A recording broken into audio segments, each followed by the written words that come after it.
Tia, what exactly do we mean by local store visits in the context of Google Ads?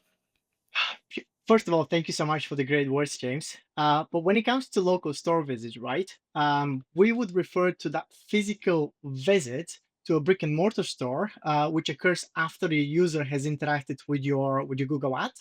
And this is a conversion metric which tends to bridge the digital and the physical environment for those users into one. And they represent two things. First, they are a measurable attribution metric where Google tracks when someone they clicked on your ad, as I said, later visits your physical shop location.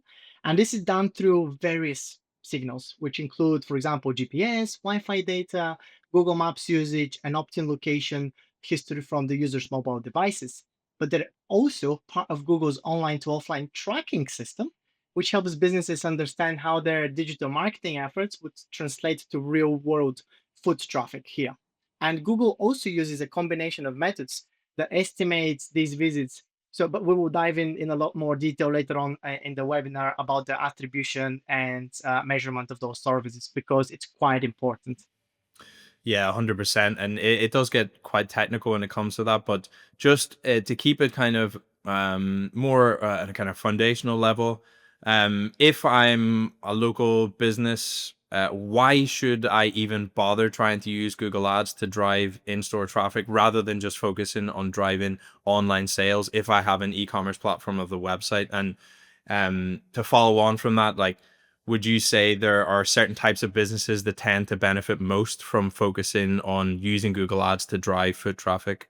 Yeah, James. I think there's a lot of value here that gets often overlooked by businesses. And now think about it.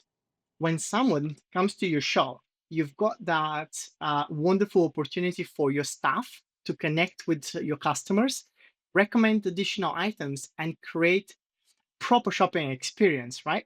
So there's quite a powerful about be able to see and touch and try those products before actually buying them. So what is fascinating is how shopping habits have evolved. Now most people do their online research before popping into your shop, right? The Google's data shows that when someone searches on their phone or even on their desktop, right, and they're looking for something for products nearby, about three quarters of them will visit a related business within the 24 hours. So that's a massive opportunity, and a lot of businesses don't realize that. Now, for local businesses, there are also other benefits, not just this one, right? You've already got your inventory that's sitting in your shop, and that needs to move, right? You don't have to worry about your shipping costs if you get to cover these for when customers buy stuff online. And most importantly, every person that walks through your door helps you build your presence in the community in a way that digital just can't match. Thanks for watching this clip from the Paid Media Lab. If you found it useful, you can get the full-length episode on the Lunio YouTube channel, where you can also subscribe to catch all our latest releases. And if you want free tools, reports, and guides to help you uplift the efficiency of your PPC campaigns, head to lunio.ai and click on the Resources tab in the nav bar. See you in the next one.